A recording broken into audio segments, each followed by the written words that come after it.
The first duty of government is to protect our rights. It's our job to maintain the proper role of government in what we were tasked to do. If you really want to doge, this is how you doge. You don't vote for bad legislation that expands government. Thank you. Now we're talking about taxpayer money, and we talk about accountability. It is their money. This isn't a government program we're actually spending on. We're actually giving it back to the people of Idaho. There's other options for making our ballots more secure, such as using watermarks or putting holograms on the ballots. And I think that that's what we need to look at more, is trying to get back to what we used to be, where our churches and our families took care of each other instead of relying on the state. I asked the question rhetorically, if we gave them another $1 billion, they wouldn't be happy. Well, we've given them $2 more billion, and it's not enough. We need to start making Idaho first. We need to start making America first. Other states like Texas and Florida have enacted similar laws to address illegal immigration, both locally and in their communities. And Idaho has the right to protect itself when the federal government has failed to do that. COVID presented us with quite the enigma. We didn't really know what it was or what to do, but that is no excuse to violate the rights of the citizens of the state of Idaho. Say vote no on this and let the teachers teach and quit bringing in coaches to teach the teachers to teach, and let's get education going again in Idaho. I don't know what's coming after this current administration for the feds, and we need this law because our federal laws on immigration have failed. Mr. President, I think it's incumbent upon us to allow parents to use their hard-earned dollars to provide what's best for their children. If I was looking at a business and I was looking at these figures, there would be heads rolling because this is unsustainable.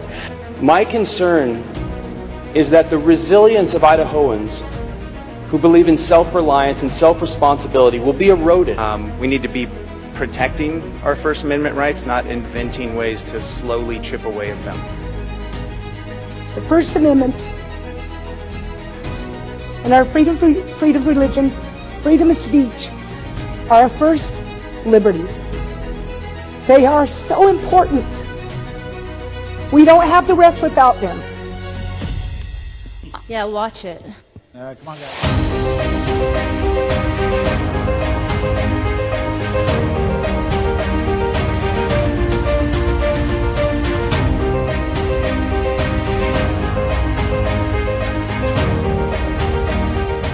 Well, hello, everybody. I was just taking a look over here. We are broadcasting on YouTube in the vertical style as well. So if you're watching us on YouTube on your phone and you see us in the vertical mode, we are testing that out as well. We also have the regular landscape mode if you're watching on your TV or whatever. But wherever you're watching, wherever you are, whether it's live or in an archive, welcome back to Idaho Signal. It is January 22nd. 2026, and my name is Matt Edwards. And if you take a good look at the Idaho legislature in 2026 compared to just 4 years ago, it's like there's this like light breaking through the darkness. There's a transformation that's got progressives and the left seething and conservatives finally flexing a little bit of muscle. Back in 2022, there was a massive wave of freshman senators and representatives who won their elections and then crashed the party, ousting the old guard and unleashing a ruby red tidal wave of conservatism in the 2023 session that our Statehouse so desperately needed. And the days of tepid compromises and endless capitulation to big government bloat were now on notice. These new purebloods came in hot, ready to govern like they mean it. There were so many freshmen in the Senate in 2023 that many of them were even named vice chairs of committees. And we'll have one of those hopefully on the show later today. A freshman senator who went straight to vice chair of JFAC, the Joint Finance Appropriations Committee. And he has seen firsthand how JFAC was essentially like at the mercy of the executive branch, rubber stamping ever expanding agency budgets like it was someone else's money, which of course it is, it's your money. And fast forward to now, where budgets have been smartly split into these base maintenance bills for the essentials, and then separate votes on those pie-in-the-sky agency enhancement requests.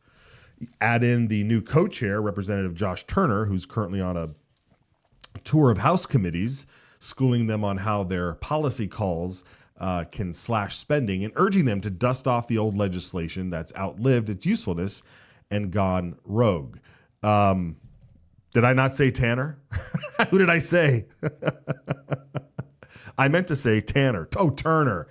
Josh Turner? I don't even know who Josh Turner is, but apparently I said Tanner. Thanks. Let's get the record straight. It's Josh Tanner. Anyway, he's laying out a blueprint here for real fiscal discipline, right? So it's going to take some time to see if this actually works. The machine, it does not like change, as we saw this morning in House State Affairs. So the struggle is real. It is absolutely real. But we remain optimistic because, what else have we got at this point, right? That being said, though, in 2023, that class, the folks that came in 2023, got reinforcements in 2024, with voters sending even more conservatives to the House.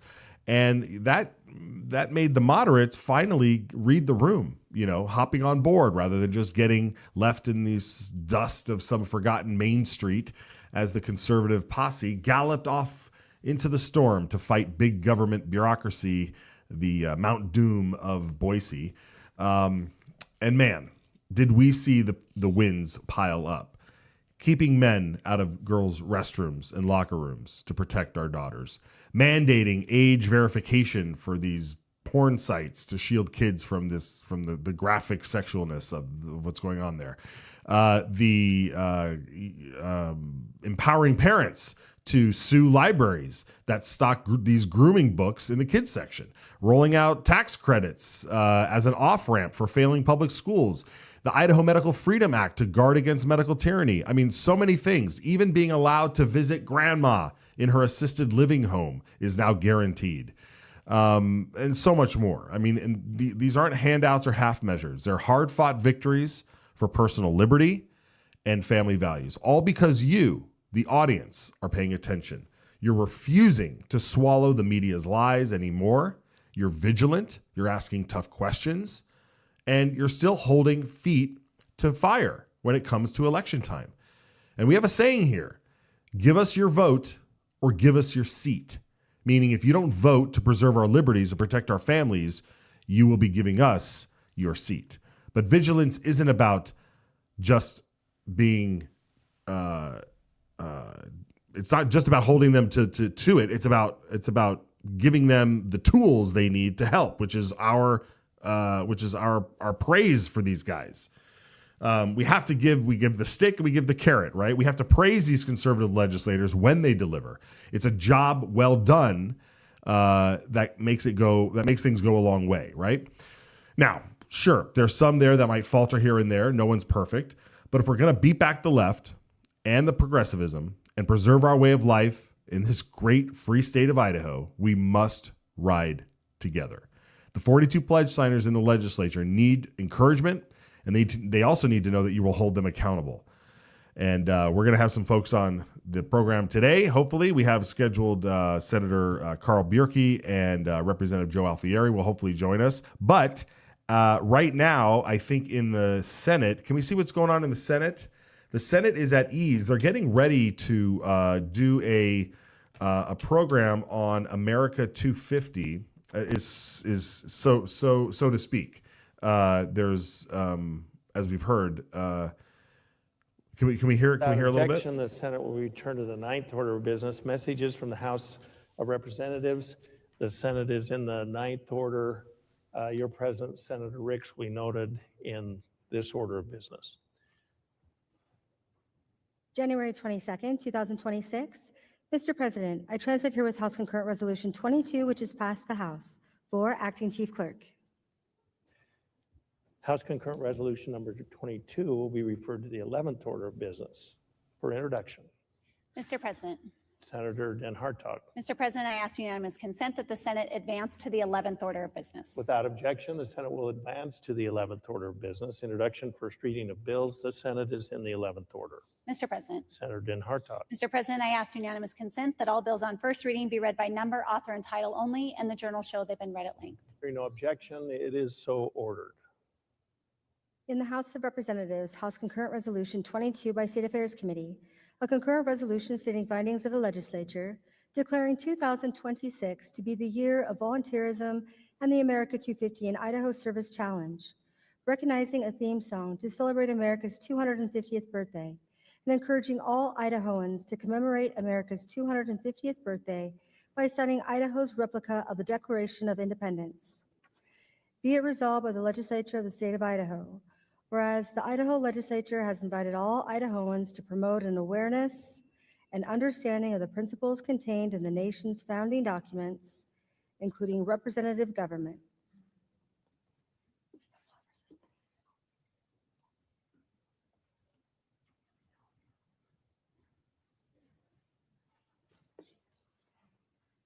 Mr. President.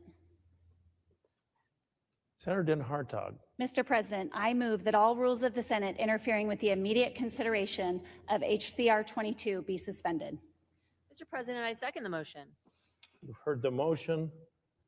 We're suspending the rules. That requires a roll call vote, and 2/3 of the body must approve for passage. The Senate Secretary will call the roll. Adams, Anthony. Okay, so what's about to happen here is they're moving along this HCR 22, this America 250 resolution. There's a new song called "Forever Idaho" that we hear most likely will be sung or played this morning on the floor in celebration of America 250. So we'll keep an eye on this as they go through the vote. I'm sure this unanimous request here to suspend the rules will pass. It's interesting, this is one of those things here where it's like, you have all these rules in the Senate, but and the rules are there to protect the process, which is every bill must be read across the floor 3 times so that everybody can hear it, so that the people can at home can have time to contact their representatives and such. And those are why those rules exist, is that so that government moves slow enough when enacting laws and such. But every now and again, something comes around and they say we gotta fastball this, and sometimes it's pomp and circumstance like this, and other times we've seen it being done to very important bills that need to get done right away, and so they just muscle it through. So such is life. We write our own rules as human beings here. So as they go through all of this, we will dip back in here for a little bit. Our guest, Senator Carl Bierke, is literally in that room. So he was our first guest for the first segment here of the show. So we'll join him as we look back into into the Senate here as they look over House Concurrent Resolution 22. Say aye. Aye. Opposed, nay. The ayes have it. Senator Adams, you're recognized to open the debate on the resolution, or on the adoption of the resolution. Thank you, Mr. President. 250 years ago, our forefathers embarked on a journey that we are still undertaking today. In honor of this undertaking, we commemorate the efforts taken by those who have come before us and resolve to do the same. During our nation's humble beginnings, volunteers came out from both hollers, cities, all over the place, all across the country, or all across the colonies, excuse me. And without those efforts, we would not be where we are today. With the adoption of this resolution, we designate 2026, 10 years since the founding of our nation, as the year of volunteerism, encouraging Idahoans to embrace that same fervor in providing acts of service to each other across our state. Happy semi-quincentennial, America. Thank you, Senator. Is there further debate on the motion to adopt? Mr. President. Senator Guthrie. Thank you, Mr. President. I just want to share a few accolades with, I'm getting an echo here, but and compliment the senator from 12 who co-chairs the committee on the America 250 and the hard work that goes into that. And just call out a few others, the treasurer, Secretary of State, the Historical Society, and all the people that are working so hard on this. And it's really impressive to see the energy behind this. And as we do a look back at our founders of the Constitution and of our nation, and we do that with pride, we have a chance today to instill that same thing in our youth of tomorrow. And that's the exciting part to me, is to promote that pride in our country that will sustain us into the next 100, 200, 250 years. So I certainly encourage this and appreciate it. And thank you, Mr. President. Thank you. Is there further debate on the motion to adopt? Hearing none. Sarah Adams, you're recognized to close the debate. Thank you, Mr. President, and thank you to the senator from District 28. Debate is closed. Debate is closed. The question before the Senate is, shall House Concurrent Resolution number 22 be adopted? All in favor of adopting, say aye. Opposed, say nay. The ayes have it, and the resolution has been adopted. And it will now be returned to the House of Origin, the Idaho House of Representatives. Mr. President. Senator Den Hartog. Mr. President, I ask the Senate go at ease. The Senate will be at ease. Thank you, Mr. President. Senators, we're going to get the video queued up that is referenced in the concurrent resolution. There's a very special song that has been created just for Idaho and just for the celebration of our country's birthday. So we'll be at ease and we'll get that loaded up. Mr. President, Bro, for an introduction. You have the floor. Thank you, sir. I'd like to introduce my daughter-in-law, Cindy Groh. Stand up, please. And one of my favorite grandsons, Luke Groh. We're here touring the Capitol today and just happened to be here just in time for this introduction to hear what we just did. So please welcome them with your applause. Thank you.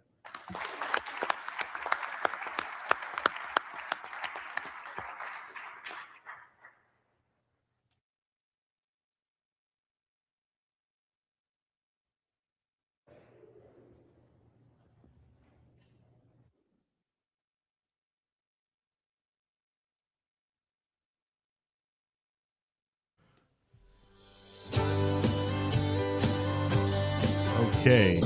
Yeah, let's bring the music down on that. They are. Oh, is that the video? All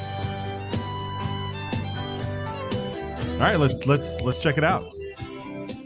From the rolling wheat fields of the Palouse to the wild water runs on the Payette's route. Golden potatoes, farmers stand strong. Cattle and dairy, they're feeding us all. From Boise and Nashville to bright city glow, to Coeur d'Alene's calm waters below.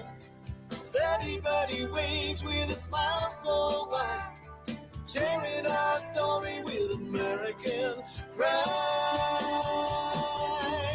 So raise that flag, let freedom fly, echo liberty from plains to mountains high. America's heart beats red, white, and blue. 250 years of me and you, yeah, lift it up loud. Idaho proud, American true.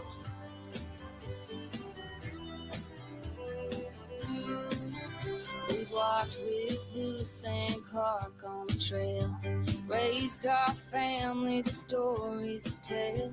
Generations working hard, hand in hand, building our dreams, saying yes we can. So raise that flag, let freedom fly, let liberty from plains to mountains high. America's heart beats red, white, and blue. 250 years of me and you, lift it up loud. Idaho proud, American true.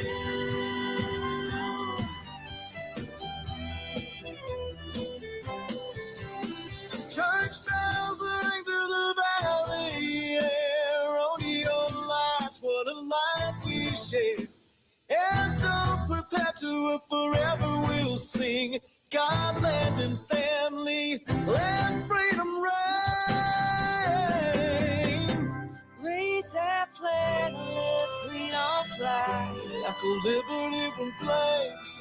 mountains high. America's heartbeats are red, white, and blue. 250 years of making you. Yeah, lift it up loud. Idaho proud, American true. Idaho proud, red, white, blue.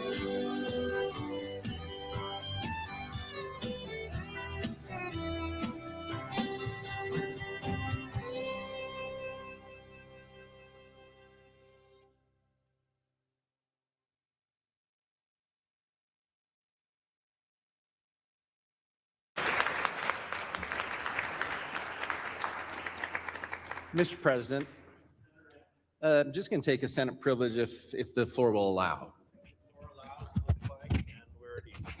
Thank you, Mr. President, while we're at ease. I want to extend some appreciation as we watch that video and as we recognize this important kind of event with the passage of the resolution today. I want to extend a thanks to all of the America 250 and Idaho ambassadors. This is a special program. I've been honored to be a co-chair with our Speaker of the House. As I recall, every member in this chamber is an ambassador. And we have ambassadors all over the state who are participating in this program to make this year really special. And what we've kicked off today is an effort to get 250,000 hours of community service. And I know we're going to do it. And that is a big deal. And I think that will say something about not only the American spirit, but the Idaho spirit. We have in our gallery today a number of the leaders and those who have participated in making this happen. And so let's just give a general round of applause to all of those ambassadors who are here with us today.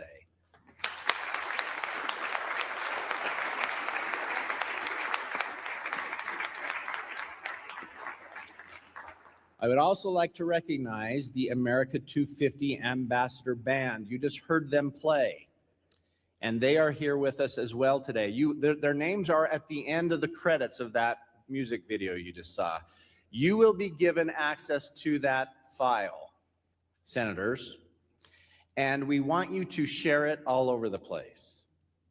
You will also be given access to the music, the actual sheet music and things itself. That was the country music version, if you didn't know.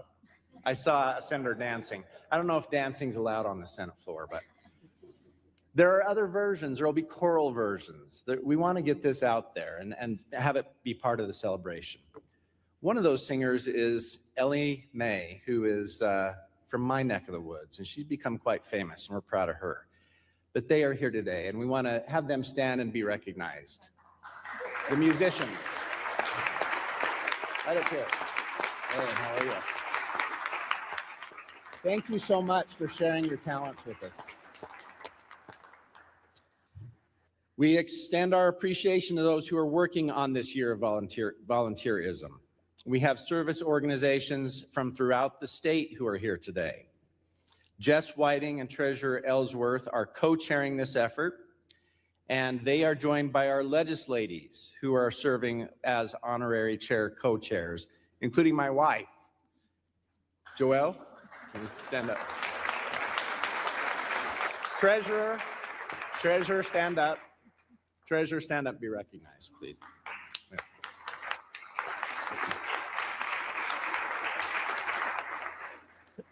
Thank you to those who are here on behalf of the Sons of the American Revolution. We see you. They will be here on the second floor from noon to 1:30 today with the scroll for you to sign if you have not already signed it. You see in the rotunda, they've started to extend that scroll. Idahoans who have signed on the bottom half of the Declaration of Independence. You have an opportunity to sign. All Idahoans, please sign. So they're here today. Please go to the rotunda and see them. And finally, I want to thank our good senators from 28 and 14, or from 12. They have served on the advisory committee, and that's a lot of work, and they've put a lot of hard work and leadership in coordinating all the great ideas that we're going to see play out throughout this special year in our American history. I want to end, if it's okay, just with a quote from George Washington's farewell address. That's what he said: "The unity of government, which constitutes you, one people, is also now dear to you."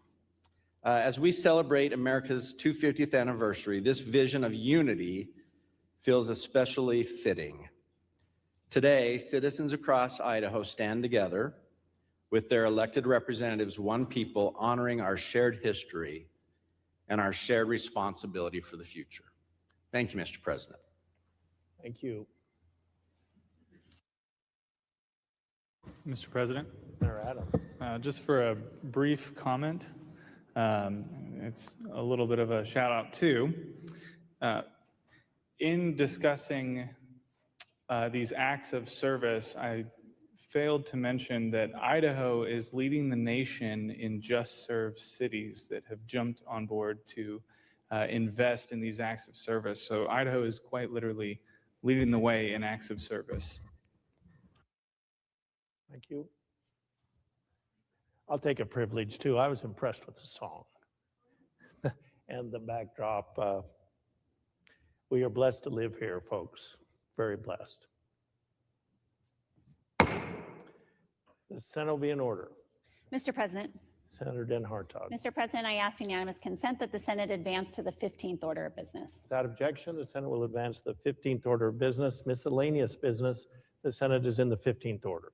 Thank you, Mr. President. If there are any other introductions or announcements. Mr. President, for an announcement. Senator Taves. Thank you, Mr. President. Senators, you are all invited to a luncheon immediately after the floor session here in the Joe Williams building, which is just north of the Capitol. There will be a presentation on land use and housing by the Mercatus Center and the Mountain States Policy Center. And there'll be boxed lunches sponsored by the Realtors, Home Builders, and AGC. Hope to see you there. Thank you. Mr. President.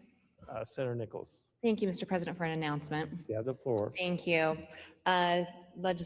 Senators, we are going to be having a presentation today in East Wing 42 regarding rats. If you have not heard, there's a rat issue that's going on in the Treasure Valley.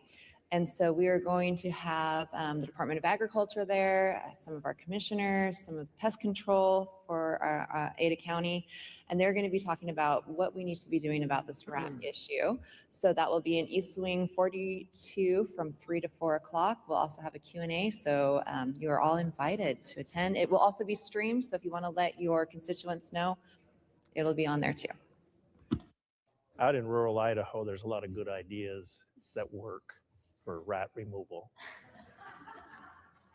Mr. President, for an announcement. Senator Anthony. A couple of announcements, actually. Today is Chairman's lunch meeting, and so, Chairman, I hope you don't forget. We have some things we got to visit about. That's immediately following adjournment. And then tomorrow for the majority, there is a caucus whiteboard meeting, and that meeting will discuss the administrative rulemaking process. And that will be immediately upon adjournment tomorrow.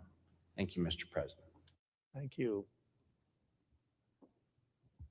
Mr. President. Senator Den Hartog. Mr. President, I move that the Senate adjourn until the hour of 10:45 a.m. Friday, January 23rd, 2026. Mr. President, I second the motion. You've heard the motion. All in favor say aye. Aye. Opposed, nay. The ayes have it. We'll see you at 10:45 tomorrow.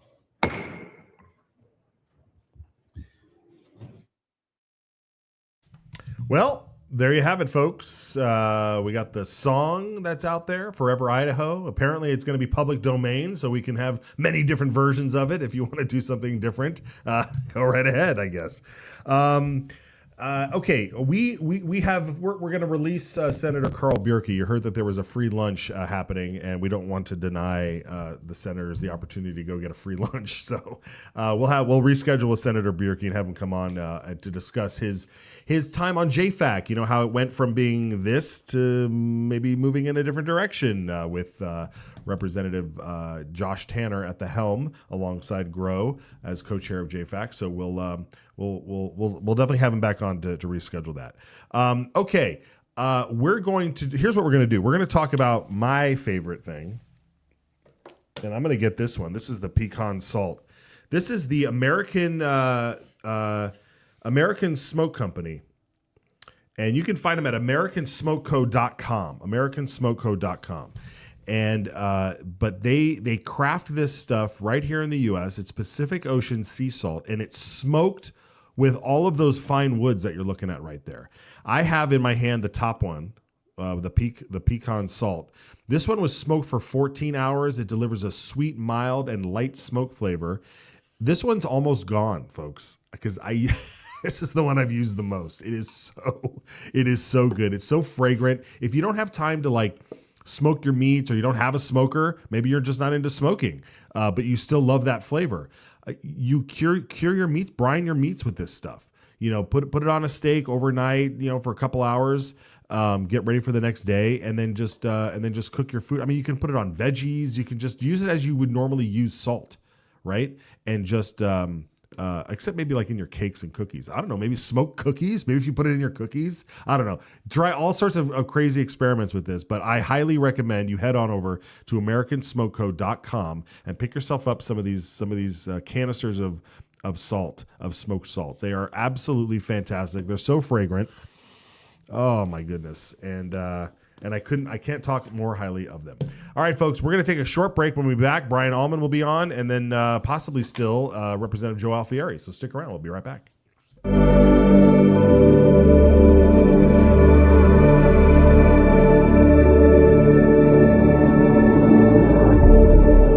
And that's exactly what happened. You want to pull the tape? You can pull the tape because we now got video. Idaho is the dirt under your fingernails after an honest day's work. Idaho is the hug around your neck when your daughter spells her first word. Idaho is the written word of the law, steadfast and impartial, guarding liberty for all. Idaho is the family rifle passed down, a legacy of protection and the right to stand firm. Idaho is the echo of your own voice, unshaken and free, standing tall among the world's silenced. Idaho is the home that's built to weather storms, not empty wallets. Idaho is the quiet trust between a patient and healer, unbroken and sacred. Idaho is the hymn carried by the Spirit, gathering neighbors together in faith and purpose. Idaho is the laughter around a campfire, a family's bond growing stronger with every word. Idaho is the pioneer's will, firm and clear. We govern ourselves, free and unbound. Idaho is what America was. Let's keep it that way. Ask your legislator to sign the Citizens Alliance of Idaho pledge to preserve our shared values. We ride together. You know, I'd say we do a pretty good job of showing you what Idaho is and celebrating its diverse nature within the context of what it means to be an American. With that ad, real quick, folks, this weekend I will be. I've been asked to moderate the Kootenai County elected officials town hall. That's January 24. That's this Saturday at 10 a.m. So if you are in Kootenai County and you want to come down and ask your elected officials, please come down and do so. This is the town hall of Kootenai County elected officials. So these are your commissioners, your sheriff, your coroner, your prosecutor, all the county officials will be there. Or hopefully they all will be there if they're all in town. They're all invited there to come. It's being hosted by the Kootenai County Republican Central Committee, and it will be held this Saturday, 10 a.m. at Grace Bible Church, which is in the north part of Coeur d'Alene, just outside Hayden, I believe. And so I'll be there moderating, and we will have a fun time going through that, asking them some questions. So. And if you are not in Kootenai County, I encourage you to show up at any of the town halls that happen in your county or your city.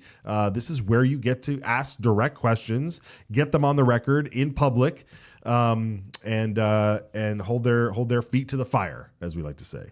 So very good. And but if you also have other opinions on various other things that you want to get out of your system, then please give us a call. 208-402-4915 is the number. Leave us a voicemail. We'll play it on the air. I promised you we'll play it on the air. And it can be 30 seconds, 60 seconds. Just make sure you leave your name and town so we know where you're calling from. And if you have a gripe or anything, that's fine. We'll play it. We don't want to censor. But please be respectful. But we don't want to censor your message. So just please give us a call. We'll play it on the air. And you can do that at 208-402-4915 or give us an email at signal@citizensallianceidaho.org. Okay. Brian Allman is with us. He's hanging out, and I guess he was watching what was going on in the Senate, and Forever Idaho is now ringing through your ears, isn't it, Brian? Welcome. Yeah, it honestly, it reminded me of kind of the early 2000s country style, right after 9/11, a lot of patriotic fervor. So that was nice. I appreciated that. Yeah, I mean, you kind of feel like, obviously, the 250th anniversary of your country doesn't come around. It only comes around once. And so I remember being a young kid when we did 225, but there wasn't that big of a celebration. I guess I wasn't a young kid then, and I was just born at the 200th anniversary. So and I know that there was a lot of hoopla back then too. So when you think about what Idaho's going to be doing, what we all want to be involved in, I mean, what's on your plate? Anything with the fam? Well, I haven't planned too far out, but it's going to be a year-long celebration. Obviously, President Trump's doing a bunch of stuff. We're doing stuff here in Idaho. In my role with the Idaho Republican Party, each week I'm trying to find something that happened back 250 years ago, but also during the Revolutionary time period that led to the construction of the country, how we see it today. And I'm bringing that up and celebrating that. The anniversary of, say, the battles of Yorktown, Bunker Hill, the signing of the Declaration of Independence. Obviously, July 4th is going to be the big one. But it's really a year-long celebration of everything it means to be an American, what our country has meant for these 250 years. That's a quarter of a millennium. That's pretty good, I'd say. I would say so, too. There's the website, america250.idaho.gov.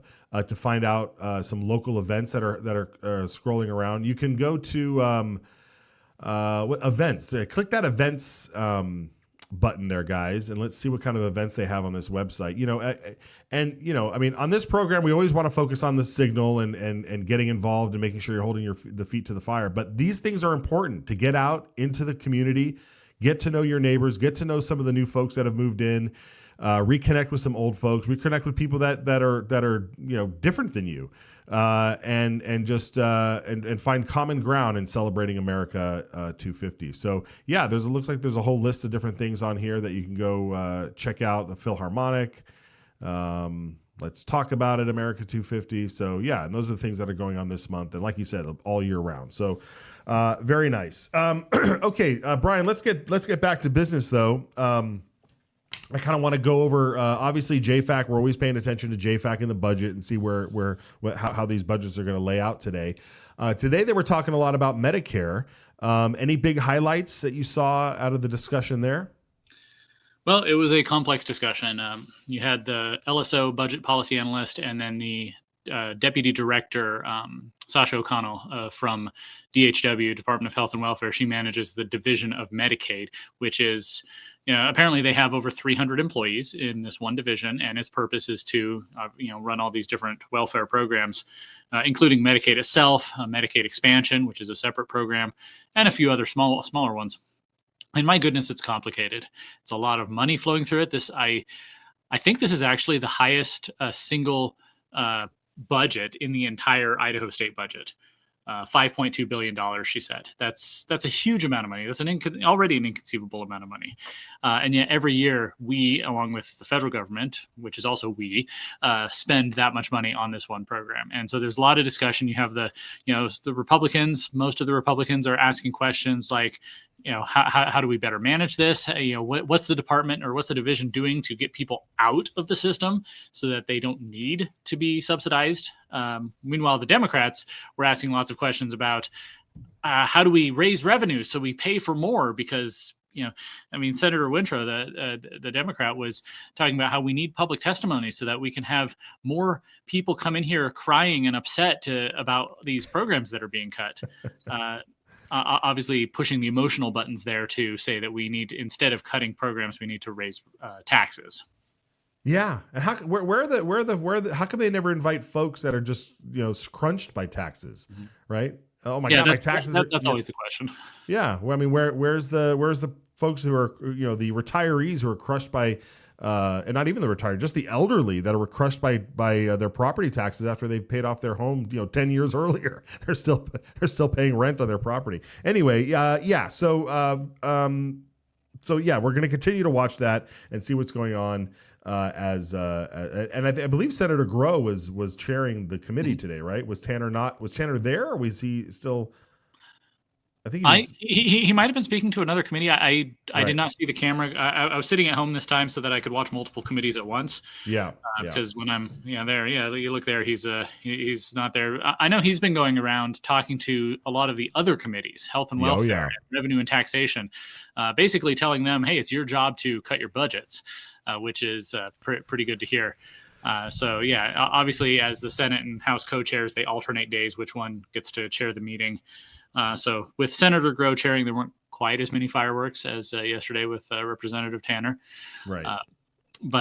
Yeah, so they're working together there to hopefully bring these budgets down, find places that we can cut. I do disagree with the Democrats in the legislature. I do think there are ways to cut things without necessarily, hurting people. And to the point I mentioned, several of the Republicans, I think Senator Galloway, Senator Bierke, Representative Bruce, were talking about how do we get people off these programs, because the goal of if these really are just a hand up instead of a hand out like everybody always says, then the goal should be to help someone out to the point that they no longer need the program. Unfortunately, it seems like the perspective from a lot of folks, a lot of all the Democrats and too many Republicans, is that these are just cradle to grave welfare programs. And exactly, it's life. It's life. The director did talk about people who have intellectual or physical disabilities who, they're not going to reach a point where they can be completely independent. I don't necessarily have an answer to that yet, but that should be something we should be thinking about. How do we create a system where people can be helped without necessarily continually and endlessly expanding government welfare? Yes, and this is the issue that I have with these arguments, is that they always go to the extreme so that they can save the entire program. And it was the same thing with abortion for many years. They always talked about this this less than 1% factor, this 1% part of the population that dealt with something horrible in order to justify being able to have the ability to kill babies up to the ninth month, right? Thank the Lord that we are now living in a state where we don't have to deal with that issue anymore, because we're literally just dealing with arguing over that 1%, which is where we should be, and that's where the battle should be. However, we must remember there are folks out there currently right now gathering signatures so that way we can return to the days where we can just, kill babies at 9 months. But that's for another time. All right.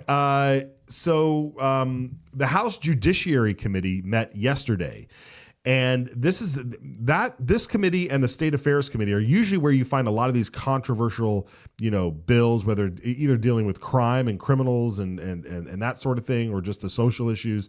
And so it can get very heated. It can also go very long. And so yesterday there was about an hour and a half hearing on a bill that would essentially make it an enhancement crime if you were wearing a mask while committing a crime.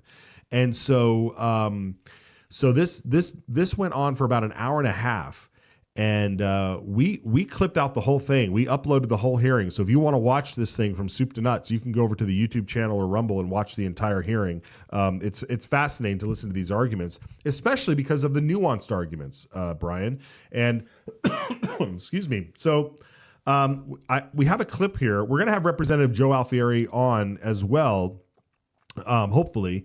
And he was a part of this hearing, and so we'll get his perspective as well. But let's hear some of the arguments against, or I don't want to say necessarily against it, but some of the, they were talking about unintended consequences of passing a bill like this. Let's listen to this first one here with Representative, now let me set it up. Representative Hall from Twin Falls was presenting the bill, and Representative Hostetler from that area as well, down there in the Magic Valley, was questioning him. Let's listen to that. And thank you, Representative. While I understand the heart of this piece of legislation, there's some things that concern me. For example, the first thing that comes to mind for me is January 6th, right? A lot of people out there doing what they thought was protesting, disturbing the peace. Some of these things come to mind. We had an administration that went full bore. How would this, for example, if this was kind of in practice, how would that play to some of those people there and have it affected some of the outcomes? Chairman, Representative Hostetler, I think, again, it just goes to the core. Don't commit a crime and use a mask to hide your identity. Going to the specifics of January 6th, I certainly share some of your feelings regarding what happened that day, but there were specific crimes that were committed that day, wearing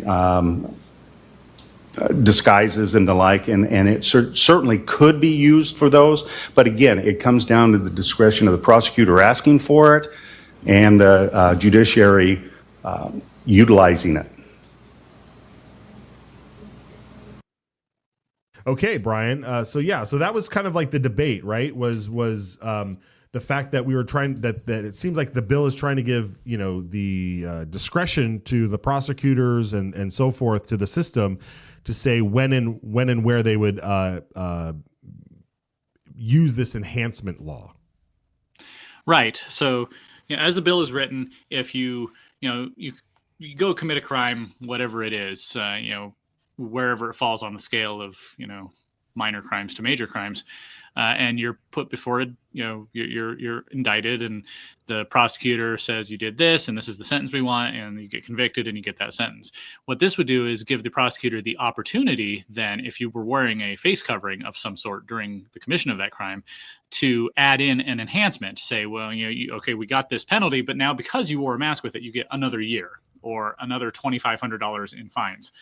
And that's and the idea, as Representative Hall said, and several of the police officers who came and testified in favor of it said, is that wearing a mask shows premeditation, it shows an effort to evade detection, and it can intimidate the victims of the crime. However, as Representative Hostetler there said, we've seen what happens when law enforcement is pointed in the wrong direction, I guess we'll say, when the Biden administration went after, not only the people who did break the law at the Capitol that day, but those who, walked in an open door and just walked around and left. If they were wearing a mask, would they have been even more, gotten even more stuff?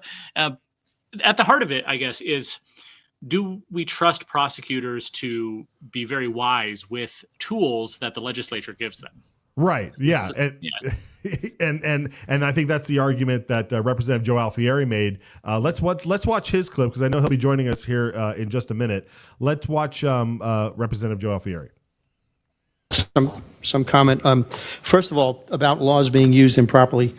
As we've seen over the last few years, any law can be used improperly.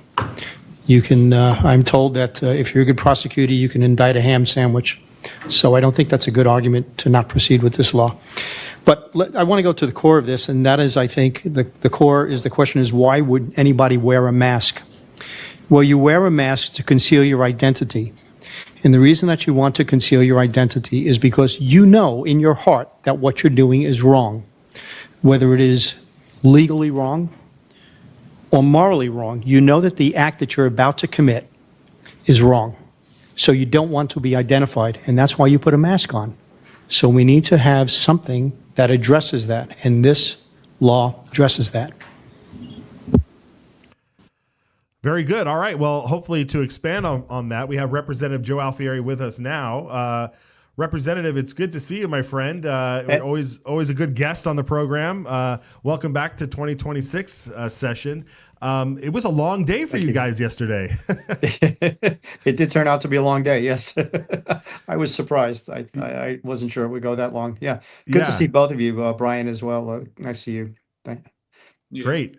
So there was a lot of concern about this bill. Yeah. Not that it wasn't something that we should have, but there were some folks, and maybe we'll play some more clips later, who said that maybe it leaves it too broad. So maybe they wanted to like narrow it a little bit. What was your take on that? I mean, I know you're most everybody was in agreement on this, but there definitely was some pushback on how broad the language was written.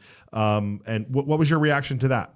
Yeah, so we can certainly define it much further, but I think in defining it, we risk the possibility of making exclusions where we could have applied the law. So there's that part of it as well. I would prefer a little bit broader application or a little bit broader language so that the application would be determined by the prosecutors and the sentencing judge. Right. And explain to everybody what this means, because I think there were some misconceptions out there that it would just make it a complete illegal to wear a mask in general, which is not true. Yeah. No, that's not what we're doing. We're not banning masks. There's no attempt to do that at all. What this does is allow a judge in the sentencing process to add additional time and penalty if a mask is used in the commission of a crime. And let's be honest about where this is aimed. This is aimed at what we're seeing in our streets right now, and realistically, folks, we are at the point of insurrection in many areas, and we don't want to see that happen in Idaho. We have masked groups of rioters, frankly, who are paid by international organizations who are trying to disrupt our country. That's what it comes down to. And we should use every tool possible to prevent them from doing that. And this is another tool. Yeah, and again, I mean, you're reading the room is exactly what needs to happen here, right? Like, there's a lot of folks in politics right now who aren't necessarily reading the room and understanding what we're up against here. So this kind of, I mean, because I mean, obviously, I think it was Representative Ehart had pointed out, like, we had bank robbers wearing masks, and there was never an enhancement for that sort of thing. But when you get into the part where we have like basically little insurrections in these cities and such, it is a concern. How about the fact that like we're seeing, how ICE agents are out there wearing masks and law enforcement agents are out there wearing masks? What was sort of the reaction there when that was brought up from your perspective? And I'm concerned about that. I'm concerned that a legal jurisdiction. I'm trying to be gentle here. A legal jurisdiction might want to go ahead and prosecute law enforcement and use the same tools against us. There's certainly that risk. I don't think it's likely in our area, in our state, that would happen. It's conceivable, but I don't see that as a real issue. Yeah. But here's really kind of the bottom line for me. We are close to, as I said before, we're close to insurrection. We have insurrection in several areas of the country, and we need to use our tools that we can to address that. And are they extreme? Possibly. Are they potentially dangerous? Possibly. I'll concede that. But remember what we've done in the past. During World War II, we sent tanks and material and trucks and armaments to the Soviet Union. Our enemy, at the time we knew it was going to be our enemy, there was no question about it. But the existential threat was the Nazis. We had to take care of that. And that's where I think that I'm sorry to say this, because you know how I feel about our country and our state, but we're at that point now, and we have to prevent these people from taking over. These people. It's terrible to say it that way, but that's the truth. We must take extreme measures. And could this come back and bite us in the future? Maybe, but right now the house is on fire. We got to get the fire hose out. Right. Yeah. No, it's understandable. Absolutely. And I think that there's always room, as we've seen in other committees this morning, where people come back and say, you know what, we do need to add a word or strike a word here or something like that. And so, yeah, we could let's get, I see what you're saying. It's the old, like, let's get it on the books. Let's see how it operates. Yeah. And again, this is a sentencing thing. So this comes after. You're not going to be scooping people off the street simply for wearing a mask. especially, where you and I both live. I mean, that could be half the year where we're wearing hoodies and masks, Yes. but don't commit crime is basically what you're Right, saying. right. And we trusted we trusted our judiciary would apply it properly. Yeah. Interesting. All right. Well, there's still, what do you say? It's got to go through the Senate. It's got to go to the House. It's got to go to the floor first. Got to go in to your the floor of the chamber, House, right? and then over. So the debate isn't over. We'll continue to see how this rolls out. Not by any means. No. Yeah, absolutely. Okay. From your perspective, what some of the because this wasn't your bill, but what are you working on, Representative Alfieri? What can we expect if there's anything you want to share publicly? Well, we had a lottery bill, which I think is a good bill. Yes. To prevent bulk purchasing of lottery, and I guess I blew up the Nate Shellman show yesterday. I don't know if you were aware of that, but apparently there was a lot of feedback on that. Mr. Shellman called me, but I didn't get the chance to return his call. And that's a bill that would prevent bulk purchasing of lottery tickets in Idaho by organizations that are apparently this is a new method of making money across the country. You go out and buy 5,000 lottery tickets and hope that one of them hits, and it's happened. Yeah, I was going to say you cited a few things about how there was company or groups of people or a company, whatever it is, outside of the state of Idaho who are buying tickets in bulk. Are these are they anything? Are they scratch offs? Are they Powerball? What is it?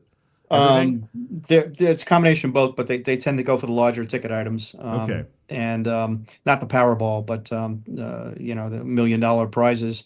Right. And I think we've paid over $3 million to out-of-state entities. Now it's not like you go to visit your cousin, or your cousin comes to visit you and he buys a ticket and he wins, which we're fine with that.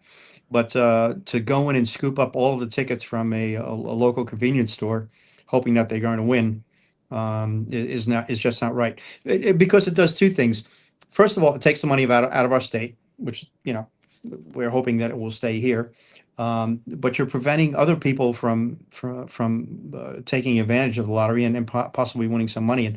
And one instance that I cited in Kellogg was a small group of people in Kellogg who have banded together to kind of help students who have some difficulties with housing and things like that, just life in general. That group, the Den in Kellogg, won a $7,000 ticket, which was great. Fantastic. They won $7,000. But at the same time, in the same lottery, an out-of-state group won $300,000. Now, that $300,000, I think, would have been better applied to this group of students and people in Idaho that could have used the money. That money, if it comes back into Idaho, gets spent in Idaho. It helps our economy. It helps people in Idaho. It helps our taxes. So really, it's just wrong to do what these people are doing. Yeah, that's fascinating. I mean, it's something that I didn't even, it was never on my radar. But it wasn't on mine either. Matt, to be honest with you, the Lottery Commission came to me and asked if I was interested, and I said, yeah. This is, let's keep Idaho, Idaho. Very good, excellent. All right. Well, you're vice chair of the Judiciary Committee, correct? Yes, that's right. Yeah. So it's going to be, it's going to be very active this year as well. I also wanted to get your take. Representative Josh Tanner, now co-chair of JFAC, has been visiting different committees and encouraging you guys to look at policy that affects spending, but also to look backwards at things that you may have passed, maybe when you're not there, but your committee had passed years ago. That may be outdated and it's wasting money. Is that something you guys want to take seriously too? Are you on board with that? Absolutely on board with it. But I'll give you some bad news. Is that Representative Scott brought three RSs this morning to take us out of three commissions, outside government commissions, but Northwest Fisheries and some other things like that, where we're spending money. And it's being done by private industry. The Hispanic Commission, that's being handled very effectively by the Hispanic Chamber of Commerce and another group here down in the Boise area. We're spending money. We're involved in all these things. They've been on the books for years. It's a waste of our time and money. We should get out of it. Yeah, and she brought those this morning, and I think Yeah. 2 of them didn't even get 2 printed. did not pass. Yeah, only 1 passed. Oh Yes, yeah, yes. we were watching that. We were going to talk about that, and it's. I mean, the people want efficiency, so you give them these low hanging fruit, which was it's even what they called some of the stuff in that Doge task force, and they won't even give it a print hearing. So Exactly. yeah. Yes. So You I'm with know, you, Joe. and- I'm on it. And Matt, what I argued was that I'm not sure we should pass these things, but let's at least have a hearing and dig into it and find out what we're actually doing. We couldn't even get the committee to agree to dig into these and look at it further. So that was Yeah. disappointing. It is disappointing. Well, we're gonna work up a strategy on clapping back on that. So Yeah, good. I like it. Yeah. All right. Well, Representative Alfieri, well, I'm sure we'll check in with you again. Good luck to you, sir. We'll talk to you soon. Thanks, Matt. Always good to talk to you. All right. Take care. Let's bring Brian back in here because that is something I do want to talk about, Brian. We saw that this morning, the Commission on Hispanic Affairs. I think there was a fishery commission, and these were things that Representative Heather Scott just wanted to get printed so we could have a hearing on it. And they both were denied a print. They were both denied a print. It's frustrating to watch. You watch these print hearings, and a Democrat might bring up a bill that I think we would agree is a bad idea, but they say, well, let's give it a hearing. Let's actually let them present their idea. It's almost like they have a much lower standard for Democrats and perhaps moderates than they do for conservatives. The conservatives are often willing to give the benefit of the doubt to people on the other side to say, okay, well, why not have a full hearing? Whereas the moderates and the Democrats are not willing to do the same thing for the conservatives and say, no, we're just going to kill this right now because we hate the very idea of it.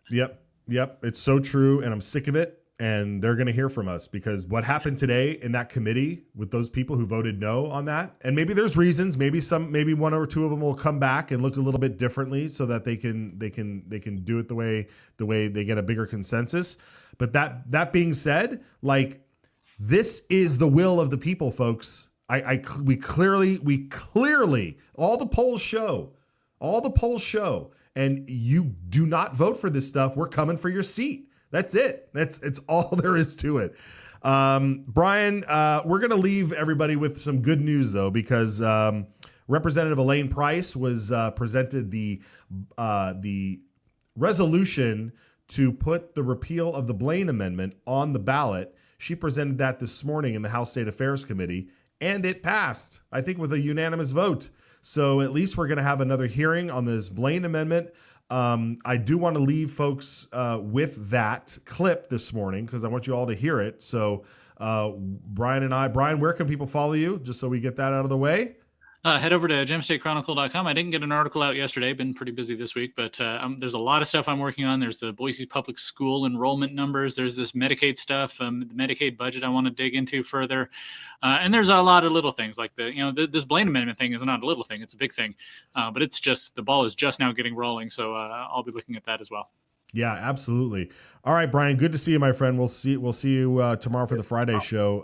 And like I said, folks, we'll be back tomorrow at the same time. But we do want to leave you with this clip from this morning. It's just about 5 minutes long, and this is what happened when Representative Price presented this repeal of the Blaine Amendment resolution. And we'll see you tomorrow. Take care. Chairman Crane and committee, my name is Elaine Price, District 4, Coeur d'Alene. I bring before you RS 32951. This legislation is creating a House joint resolution to put a question before the citizens of Idaho if they want to repeal Section 5 of Article 9 of the Idaho Constitution.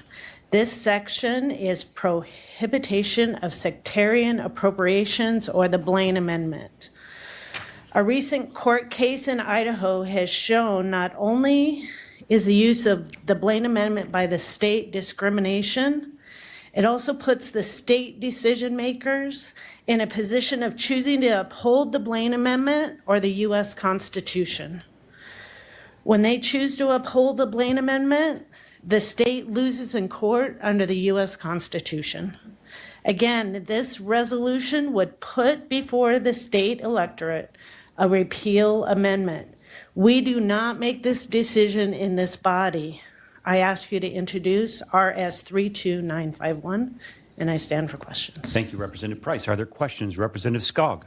Thank you, Mr. Chairman. I move to introduce RS 32951. Committee, we have a motion to introduce RS 32951. Is there further questions or discussion on that motion? Representative Mickelson. Mr. Chairman and Representative Price, I just was wondering if you could tell me really quick before we vote on this, how our Blaine Amendment and the U.S. Constitution, how they're contradicting each other, or how it is that we lose, because I didn't understand it that way. So I just kind of like to understand that before we vote on it. Representative Price. Thank you, Mr. Chairman and Representative.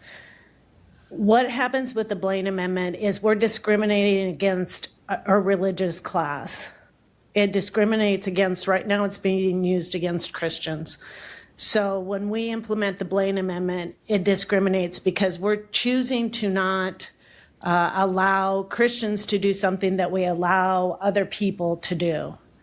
And under the U.S. Constitution, that falls under First Amendment and the Establishment Clause. And there are several court cases, including one in Idaho, that has upheld the Establishment Clause over our Blaine Amendment. Any further questions? Representative Bingham. Chairman Crane and Representative Price, could you give me some examples of how Christians are things that they're not being allowed to do that other religions are being allowed to do? Representative Price. Mr. Chairman and Representative, it's not that one religion is being allowed to do it and another religion is not being allowed to do it. It's Christians are not being allowed to do something and a non-Christian entity is allowed to do it. The court case in Idaho is a perfect example. A church was renting out a school facility to hold their services, as well as a music group was renting out the same facility to have their practices, concerts, whatever. The church was told that the school had to break their lease because they were a Christian organization, but the music school was allowed to stay in that building. So that's where the issue came in. Follow up? You good? Okay. Representative Church. Thank you, Mr. Chairman. Just for a comment on the motion. And thank you for bringing this, Representative. And I want Idahoans to weigh in on this. I trust them, and I think it's about time that they do.